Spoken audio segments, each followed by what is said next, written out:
पुण्यातील Jadhavar group of इन्स्टिट्यूटच्या वतीने 8वा राज्यस्तरीय आदर्श शिक्षक पुरस्कार प्रदान सोहळा नरे येथील प्राचार्य डॉक्टर सुधाकरराव जाधवर सभागृहात संपन्न झाला।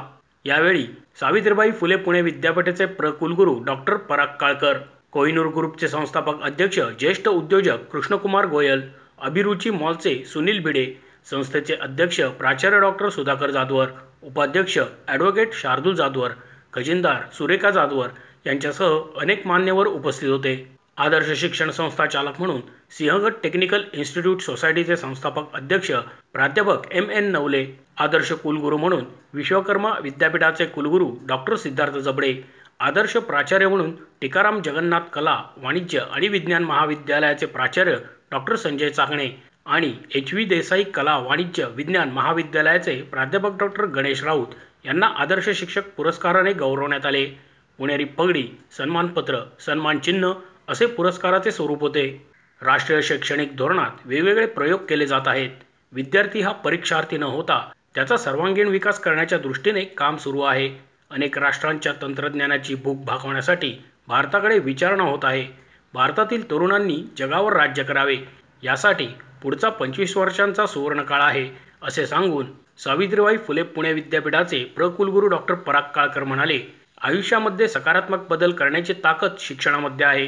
पुढची पिढी चांगली आणि सक्षम होण्याकरता शैक्षणिक संस्था कार्य करत आहेत असेही त्यांनी नमूद केले।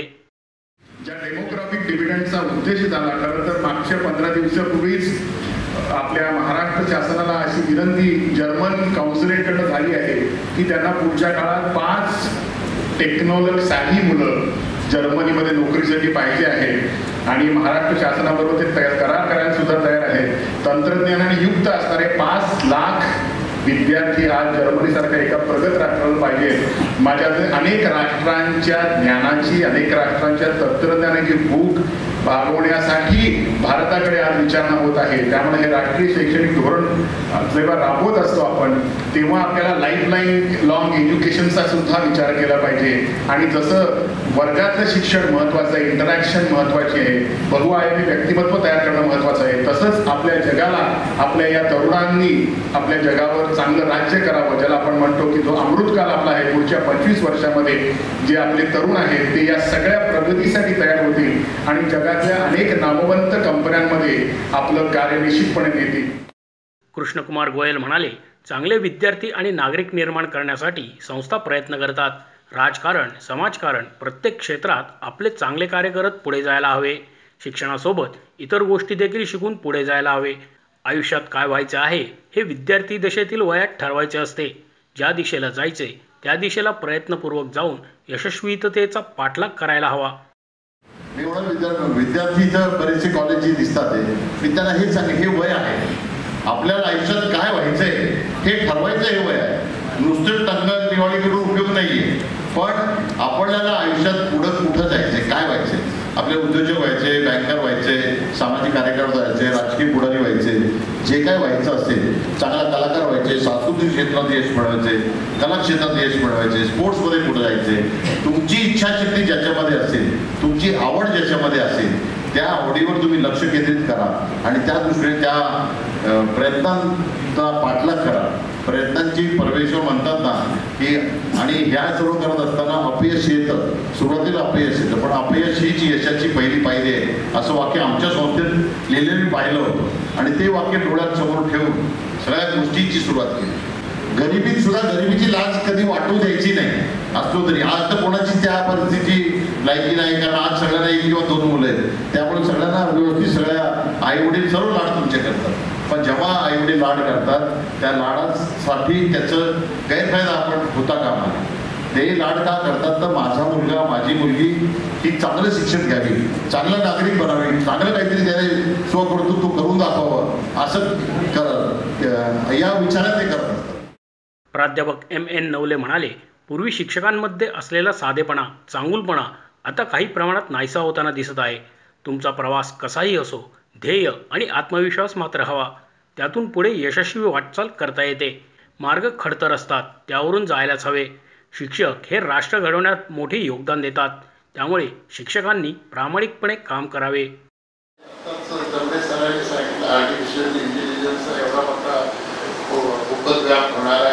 काय होणार शिक्षक सुद्धा रिप्लेस होईल आर्टिफिशियल इंटेलिजन्समुळे you may not need the teachers, परंतु ते चालवायला जसं गाडीला ड्रायव्हर लागतो तसं कोणी जर शिक्षक असेल तर होणार नाही, कारण ती काही सजीव वस्तू नाही, ती जर निर्जीव वस्तू बेड सजीव काय म्हणतो त्याला सजीव अशातला तो प्रकार आहे. त्यामुळे शिक्षकाला रिप्लेस करणे नेक्स्ट टू इम्पॉसिबल.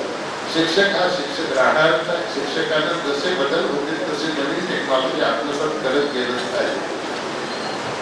आणि थोडक्यात सांगायचं म्हणजे आम्ही जे शिवगड इन्स्टिट्यूट स्थापन केलं ते मी पूर्वी भारतीय विद्यापीठात सर्व्हिस करत होतो.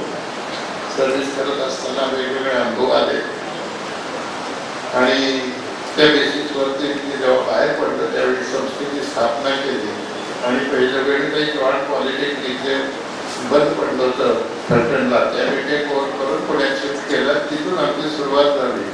पहिल्या वर्षी 200-250 विद्यार्थी मिळाले, म्हणजे ते इंटेक रिस्ट्रिक्टेड असल्यामुळे तेवढेच घेतात, तेवढे पूर्ण मिळाले आणि तिथून सुरुवात होत होत आता जवळजवळ 90,000-95,000 प्लस स्टुडंट्स आमच्या.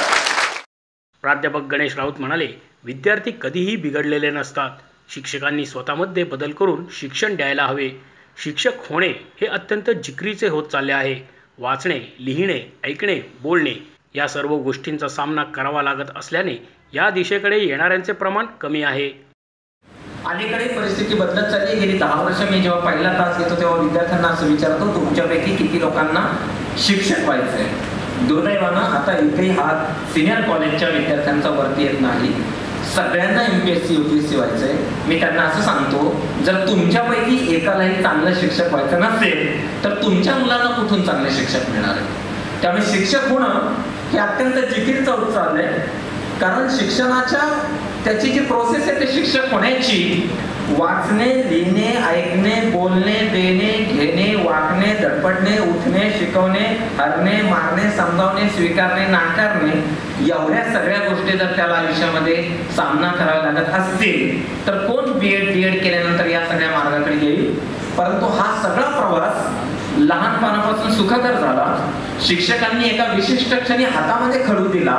अन्य कुठली गोष्ट हातामध्ये घेण्यापेक्षा खडू हातामध्ये घेणं खूप पुण्याचं काम आहे. तो जो वारसा त्या शिक्षकांनी दिला तो पुढे नेता आलं तर याच्यासारखा आनंद नाही. वर्गामध्ये शिकवलेलं विद्यार्थी विसरून जातात. आपल्यावरती 50 विद्यार्थी म्हणजे 100 डोळे त्यांचं लक्ष असतं.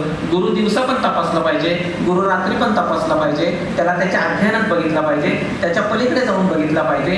हे सगळे संस्कार विद्यार्थ्यांनी माझ्यावरती केले. मोशी न्यूज नेटवर्कसाठी मोहित शिंदे, पुणे.